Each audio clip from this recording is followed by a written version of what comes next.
વિદેશી મહેમાનને લગ્યો ગુજરાતનો ચસ્કો। 5000 કિલોમીટરનું અંતર કાપીને મારે છે આ વ્યંજનની મોજ। સાઇબિરિયાથી અંદાજે 5000 કિલોમીટરનું અંતર કાપી સિંગલ પક્ષી હાલમાં સુરતના મહેમાન બન્યા છે। આ વિદેશી પક્ષી દર વર્ષે શિયાળાની ઋતુમાં સુરતમાં આવી પહોંચતા હોય છે। સુરતીઓ સાથે તો એવા ભરી ગયા છે કે ગાંઠિયા ખાવા માટે હાથ પર બેસી જતા હોય છે। શહેરીજનોને તાપી નદીના બ્રિજ ઉપર વહેલી સવારે પહોંચીને રોજે રોજ ગાંઠિયા ખવડાવતા નજરે પડે છે। ભાવતા ભોજન ખવડાવતા નજરે પડે છે। ગુજરાતીઓને સવારમાં ચા ગાંઠિયા મળી જાય તો બીજું કશું જ માંગતા નથી। જોકે સાઇબિરિયાથી આવેલા સિંગલ પક્ષીઓ પર ગુજરાતી જ બની ગયા હોય એવું લાગી રહ્યું છે। લોકો કોઝવે સહિતની જગ્યાએ જઈને ગાંઠિયા કઢી સહિતની વસ્તુઓ પ્રેમથી ખવડાવે છે। પક્ષીઓ પર પણનો વખત સ્વીકારતા હોય તે રીતે હોશે હોશે ખાતા નજરે પડે છે। ત્યારે લોકોની સાથે શાળાના વિદ્યાર્થીઓ પણ આ પ્રવૃત્તિમાં જોડાઈ જતા હોય છે। વેડ રોડ ખાતે આવેલી શાળાના વિદ્યાર્થીઓ પર પર્યાવરણ, પક્ષી અને પર્ણોઘાતને જાણવા, મારવા અને સમજવા કોઝવે પર પહોંચી ગયા હતા, જ્યાં પક્ષીઓને ભાવતા ભોજન કરાવીને જ્ઞાનનું ભથ્થું બાંધ્યું હતું। શાળાના વિદ્યાર્થીઓને અપાયું માર્ગદર્શન।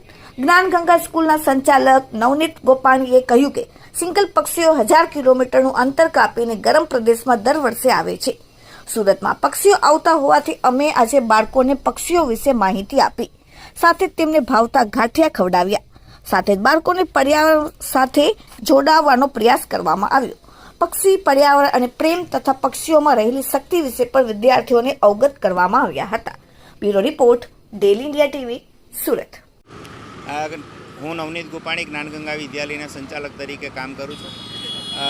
શિયાળાની ઠંડી ઋતુની અંદર ઠંડા પ્રદેશના પક્ષીઓ સ્થળાંતર કરીને ગરમ પ્રદેશ પર પોતાનું રક્ષણ કરવા માટે, જીવ બચાવવા માટે સ્થળાંતર કરતા હોય છે। સિગલ પક્ષીઓ સાઇબિરિયાના ઠંડા એવું કહેવાય કે બરફના રણની અંદરથી સ્થળાંતર કરીને ભારત જેવા ગરમ પ્રદેશની અંદર પોતાનું જાન બચાવવા માટે સ્થળાંતર કરતા હોય છે।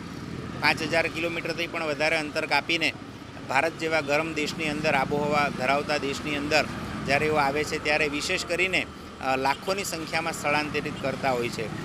મોબાઈલની અંદર તો ગૂગલ બાબા હોય છે, મેપ હોય છે, પરંતુ કોઈપણ પ્રકારના મેપ વગર આ વિદ્યાર્થીઓ પક્ષીઓ પોતાની અંતઃસ્ફૂર્ણાથી જ્યારે સ્થળાંતર કરીને અહીંયા આવતા હોય ત્યારે પર્યાવરણની સાથે, પ્રકૃતિની સાથે સેતુ જોડવાના ભાગરૂપે જ્ઞાનગંગા વિદ્યાલય વેડ રોડના બાળકો, ગુજરાતી, હિન્દી, અંગ્રેજી માધ્યમના બાળકોને આજે અહીંયા લાવવામાં આવ્યા છે અને પક્ષી વિશે સમજ આપવામાં આવી છે, સ્થળાંતર કેવી રીતે કરે છે એના વિશે સમજ આપવામાં આવી છે અને એક પર્યાવરણ સાથે સેતુ જોડવાના નમ્ર પ્રયાસ રૂપે આજે એક કાર્ય અહીંયા કરવામાં આવ્યું છે। પક્ષીઓ છે શિયાળામાં કેટલા સમય અહીંયા રહેતા હોય છે? શિયાળાની અંત સુધી મોટેભાગે આ પક્ષીઓ અહીંયા રહેતા હોય છે અને જે પ્રદેશમાંથી આવે છે ત્યાં ઠંડો જે સમયગાળો હોય તે સમાપ્ત થઈ જાય એવા સમયે ત્યાં પહોંચે એવા પ્રકારની વ્યવસ્થા આ પક્ષીઓએ પોતે કોઈપણ પ્રકારના કોમ્પ્યુટર વગર ગોઠવી છે અને એને ફોલો કરે છે।